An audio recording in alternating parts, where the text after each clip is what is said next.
Have you ever wondered how tiny can electronics get in the future? And how will the marriage of nanotechnology and AI shape this future? This captivating question will be the core of our journey today. We'll touch upon the incredible shrinking size of electronics, the capabilities made possible by nanotechnology, and the indispensable role of AI. Imagine a world where electronics are almost invisible, yet more powerful than ever.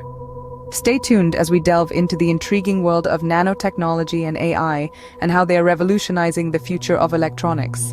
Scene script. Think about the first computer taking up an entire room and compare it with today's microchips that fit in the palm of your hand. In the journey of technological evolution, we've witnessed a transformation that's nothing short of extraordinary. From colossal machines occupying entire rooms, we've progressed to pocket-sized devices with capabilities beyond what those room-sized machines could dream of. This incredible journey has been shaped by consistent advances in the world of electronics.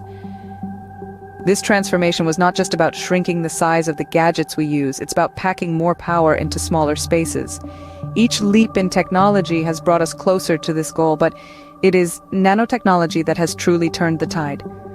Nanotechnology, the science of the incredibly small, allows us to manipulate materials at an atomic or molecular scale.